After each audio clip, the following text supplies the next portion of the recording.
भारतीय जनता पक्षाचे कट्टर समर्थक आणि प्रभाग क्रमांक 5 मधील प्रभावी कार्यकर्ते म्हणून ओळख असलेले राजाभाऊ आलोरे यांनी शुक्रवारी शिवसेना एकनाथ शिंदे गटामध्ये जाहीर प्रवेश केला। सोलापूर शहरातील हॉटेल ऐश्वर्या येथे झालेल्या भव्य कार्यक्रमात सोलापूरचे संपर्क प्रमुख तथा खासदार धैर्यशील माने आणि खासदार ज्योती वाघमारे यांच्या प्रमुख उपस्थितीत हा प्रवेश सोहळा पार पडला। यावेळी शेकडो कार्यकर्त्यांच्या उपस्थितीमुळे कार्यक्रमाला उत्स्फूर्त प्रतिसाद मिळाला। राजाभाऊ आलोरे यांच्या प्रवेशामुळे सोलापूर शहरातील राजकीय समीकरणांमध्ये बदल होण्याची चर्चा सुरू झाली असून भारतीय जनता पक्षाला मोठे खिंडार पडल्याची चर्चा राजकीय वर्तुळात रंगली आहे। या प्रवेश सोहळ्यास जिल्हाध्यक्ष अमोलबापू शिंदे, मनीष काळजे, माजी आमदार सिद्धराम मेहत्रे, प्रियदर्शन साठे, रमेश बारसकर, निवृत्त पोलीस अधिकारी नागनाथ पाटील यांच्यासह विविध यावेळी उपस्थित मान्यवरांनी राजाभाऊ आलोरे यांचे शिवसेनेत स्वागत करत त्यांच्या सामाजिक आणि राजकीय कार्याचा गौरव केला। आगामी काळात पक्ष संघटना अधिक मजबूत करण्यासाठी तसेच जनसामान्यांचे प्रश्न सोडवण्यासाठी एकत्रितपणे कार्य करण्याचा निर्धार व्यक्त करण्यात आला। दरम्यान नागनाथ पाटील यांच्या नेतृत्वाखाली प्रभाग क्रमांक 5 मधील शेकडो कार्यकर्त्यांनीही शिवसेना एकनाथ शिंदे गटामध्ये प्रवेश केला। त्यामुळे शहरातील शिवसेनेची ताकद आणखी वाढल्याचे मत उपस्थितांनी व्यक्त केले। कार्यक्रमात उपस्थित कार्यकर्त्यांमध्ये उत्साहाचे वातावरण होते। आणि तसेच आमचे मित्र प्रियदर्शन साठे ह्या लोकांनी सहकार्य केलं। तर मुंबईत आम्ही सहज कामावरती गेलो होतो। तानोडे साहेब होते, तो मी आमदार विजयकुमार देशमुखवरून बसलो होतो। तानोडे म्हणले चला तर सेना भवन जाऊन काम आहे म्हणले।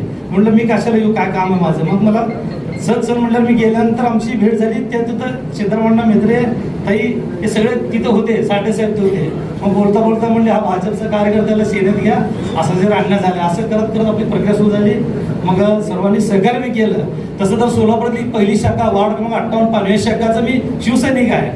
सोलापूरची पहिली शाखा 1985 ला त्या कामात मी काम करत होतो। माननीय आमदार विजयकुमार देशमुख त्या भागात राहतात, माझ्या भागात राहतात। आम्ही आमचं लहानपण तिथंच गेलो होतं। कालांतराने जेव्हा भाजप सेना युती झाली, पहिल्यांदा लिंगराज वल्हार साहेब उभारल्यानंतर आम्ही प्रचारात सेना म्हणून आम्ही सगळे भावनेचे कार्यकर्ते काम करत गेलो। स्वर्गीय बाळासाहेब शिंदेने त्यांनी बी पूर्ण ह्या प्रभाग पश्चिम भागामध्ये शिवसेना दबदबा निर्माण केला होता। असा अनेक कार्यकर्ते आम्ही जोडले गेलो। नंतर हा भाग पूर्ण 25 वर्ष आमदार विजयकुमार देशमुखला भाजप सुटल्यामुळे आम्ही भाजपचं काम करतच गेलो। नंतर मी माझं घर सोडून बाळ्यात राहायला गेलो तेव्हा आमदार विजय देशमुख म्हटले तुला आता भाजपचं काम करावं लागेल। म्हटलं भाजप सेना युती एकच आहे की मला कसं काय नाही। म्हटलं मला त्यांनी हार घातले, कोणाचे शिला घातले। मग मी निवडणूक लढवलो। तर पहिल्यांदा जी निवडणूक झाली महापालिकेची, तर भाजपचं तिकीट दिलं एका कार्यकर्त्याला, त्याला फक्त 95 मतं पडले होते। मग नंतर कालांतराने निवडणुकानंतर मग माझ्या पत्नीला तिकीट दिलं साहेब, 1700 मतं पडले। सुरुवात माझी भाजपची सुरुवात झाली। नंतर मग ओपन वाढ झाल्यानंतर मला 3600 मतं पडले होते। आणि कालच्या वर्षी काम करत असताना मालकाने सगळं सहकार्य केले, भरपूर निधी दिला, विकास कामं करू शकलो। परंतु स्थानिक राजकारणामुळे माझा बळी गेला। त्याशी आमदार साहेबांची मातोश्रीचं निधन झालं। पालकमंत्र्यांनी माझं तिकीट कट केलं, हा देशमुखचा माणूस आहे म्हणले।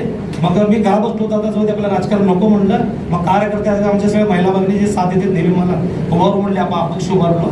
आम्हाला बापू ते म्हणलं होते की सेना तिकीट घ्या, तर माझं भाजप तिकीट फिक्स होतं। शेवटच्या मोमेंटला असा आमचा घात झाला। मग लोकांच्या घरात मी निवडून लढवलं। मग मला 5366 मतं पडले। 830 मतांनी मी माझा पराभव झाला। नंतर परत घरात बसताना मग म्हणलं आपलं जे आपलं मूळ स्थान आहे तिथं जावं लागतं आपल्याला। म्हणलं असं काय पक्ष बदलत नाही। आणि ह्या पुढं आता सेनेत मी काम करताना तिकीट मिळू नाही मिळू, मला कुठली जबाबदारी पार पाडेल, तिकीट नाही मिळून परत पक्ष बदल असलं मी काय धंदा करणार नाही। हे माझं शेवट आहे। शेवट आता माझा भगवा झाला, माझ्या गळ्यात शेवट मरसतो। तिकीट मिळालं नाही, मी पक्ष बदलायचा असं मी धंदा करणार नाही। मी पक्ष बदललं नाही, माझ्यावर अन्याय झालेला आहे, मी पक्ष बदललं नाही आणि माझ्या मूळ घरी आलेलं आहे। त्यामुळे आज मला प्रवेश दिला। मी सर्व कार्यकर्त्याचे आभार मानतो। मग आपण जे सांगाल ते मी काम करायला तयार आहे। माननीय धैर्यशील माने साहेब यांच्या नेतृत्वाखाली शिवसेनेमध्ये अल्पावधीतच सोलापूर जिल्ह्यात एक नवचैतन्याचं वातावरण निर्माण झालेलं आहे। आणि जसं आदरणीय खासदार साहेबांच्या नावामध्ये धैर्य पण आहे आणि शील पण आहे, मला वाटतं की लढणाऱ्या प्रत्येक कार्यकर्त्याला धैर्य मिळतंय आणि त्याचीच परिणिती म्हणून आज माननीय राजाभाऊ आलोरे साहेबांसारख्या अत्यंत ताकदवान नेत्याचा प्रवेश आज शिवसेनेमध्ये आपण पाहतोय। माननीय राजाभाऊ आलोरे यांचं मी शिवसेनेमध्ये मनापासून स्वागत करते। नवीन पक्षात आलेला नाही आहात. जसं म्हणतात की सुबह का भूला अगर शाम को घर लौटे तो उसे भूला नहीं करते. आपण स्वतःच सांगितलं की आपण सोलापूरच्या पहिल्या शाखेचे, मूळ शाखेचे पहिले शिवसैनिक होतात. तर आज पुन्हा तुमच्या मूळ घरी तुमचा प्रवेश झालेला आहे आणि या घर वापसीसाठी मी तुमचं मनापासून स्वागत करते. खरं तर मी नेहमी राजाभाऊंना ते एक राजकीय नेते असण्यापेक्षा जास्त एक सामाजिक कार्यकर्त्याचा अँगल मला त्यांच्या कामामध्ये खूप जास्त प्रमाणामध्ये दिसतो. आमचे नगरसेवक प्रियदर्शनजी साठे यांनी त्यांच्या प्रवेशाच्या संदर्भात वेळोवेळी पाठपुरावा केला आणि राजाभाऊंच्या बाबतीत सांगायचं झालं तर सोलापूर शहरामधली कुठलीही समस्या असेल, कुठलीही अडचण असेल तर नागरिकांच्या प्रत्येक प्रश्नासाठी अत्यंत आक्रमक पद्धतीने आवाज उठवणं आणि त्यासाठी जनतेच्या समस्येसाठी नेहमी लढत राहणं हा त्यांचा स्वभाव आहे. ज्या वेळेला सोलापूर महापालिकेच्या निवडणुकीमध्ये त्यांच्यावरती अन्याय झाला त्याच्यानंतरची त्यांची ती सभा आम्ही पाहिली आणि त्यानंतर मी स्वतः त्यांना म्हणले होते की आता अन्यायाच्या विरोधात जर लढायचं असेल, म्हणजे बघा की रावणाच्या राज्याच्या विरोधात लढायचं असेल तर शिवधनुष्य हातात घ्यावं लागतं. आज त्यांनी जर त्याच वेळेला तो निर्णय घेतला असता तर आज राजाभाऊ महापालिकेत नगरसेवक म्हणून राहिले असते याचा मला पूर्ण विश्वास आहे. पण राज्यात असेल किंवा इतर कुठेही असेल, जिथे संकट तिथे शिवसेना, जिथे आपत्ती तिथे एकनाथ शिंदे साहेब आणि जिथे जिथे अन्याय होतो तिथे तिथे एकनाथ शिंदे साहेबांची शिवसेना ताकदीने उभी राहते आणि त्यामुळेच सर्वसामान्यांसाठी झटणाऱ्या एका प्रामाणिक कार्यकर्त्यावर जर अन्याय होत असेल तर त्यांना सन्मानाने शिवसेनेमध्ये घेऊन आतापर्यंतचा जो काही बॅकलॉग राहिला असेल राजाभाऊ तो तुम्ही काळजी करू नका, मानेसाहेब भरून काढतील आणि अतिशय सन्मानानं आपल्याला या पक्षामध्ये आणून दिली जाईल. आणि ज्या पद्धतीने आता अमोल बापूंनी उल्लेख केला की केवळ बाळ्यापुरतं वगैरे नव्हे तर आपल्याला चांगली जबाबदारी आपण देऊन शिवसेना संपूर्ण सोलापूर शहर आणि जिल्ह्यामध्ये पोहोचवण्यासाठी आपण नक्कीच रात्रीचा दिवस करून काम कराल याच्यामध्ये आम्हाला अजिबात शंका नाहीये. आपल्या सोबतच आज आपले जे सगळे समर्थक आज प्रवेशासाठी आलेले आहेत त्याही सगळ्यांचं मी मनापासून स्वागत करते आणि इथून पुढच्या जनतेसाठी आपण जेव्हा जेव्हा लढाल त्या तुमच्या प्रत्येक लढ्यामध्ये शिवसेना आणि आम्ही सगळी नेते मंडळी ताकदीने तुमच्या पाठीशी उभे राहू हा शब्द या ठिकाणी देते आणि पुन्हा एकदा स्वागत करते. जय हिंद, जय महाराष्ट्र. आमच्या सर्वांचे मुख्य नेते आदरणीय एकनाथजी शिंदे साहेबांच्या आदेशाने सर्व राज्यामध्ये बाळासाहेबांच्या विचाराचं वादळ शिवसेनेच्या निमित्तानं घराघरापर्यंत पोहोचतं आणि ज्याची पहिली पालवी फोडण्याचं काम सोलापूर शहरामध्ये पहिल्या शाखेचे पहिले शिवसैनिक म्हणून त्यांच्यावर मान होता ते आज घर वापसीनं परत मूळ शिवसेनेमध्ये येत आहेत. राम ज्यावेळी वनवासाला गेले त्यावेळी ते एका राजाचा राजपुत्र म्हणून गेले होते, पण राजाचा राजपुत्र वनवासाच्या 14 वर्षानंतर ज्यावेळी घरी परतला त्यावेळी ते मर्यादा पुरुषोत्तम राजा राम म्हणून परत आले. तुम्ही तुमच्या घरामध्ये राजाभाऊ परत येत असताना तुमचा राजकीय वनवास संपणार आहे याची खबरदारी शिवसेना घेईल याच्याबद्दल आपण मनामध्ये अजिबात शंका बाळगू नका. एकनाथ शिंदे साहेब हे खऱ्या अर्थानं शब्दाला जागणारा नेता म्हणून त्यांची प्रतिमा आहे आणि जे जे आज या ठिकाणी वर बसलेली मंडळी आहेत अगदी ताईंच्या पासून आम्ही सर्वच मंडळी आम्ही खऱ्या अर्थानं साहेबांच्या विचाराला ताकद देण्यासाठी म्हणून घराघरापर्यंत शिवसैनिक पोहोचवण्याचं काम या ठिकाणी करतोय. सोलापूर जिल्हा हा साहेबांचा लाडका जिल्हा आहे आणि या जिल्ह्यामध्ये परत एकदा डौलानं भगवा फडकावा या भावनेतनं आम्ही सर्वजण या ठिकाणी ताकदीनं कामाला लागलोय आणि आज हत्तीचं बळ पक्षाला या ठिकाणी प्राप्त होतंय.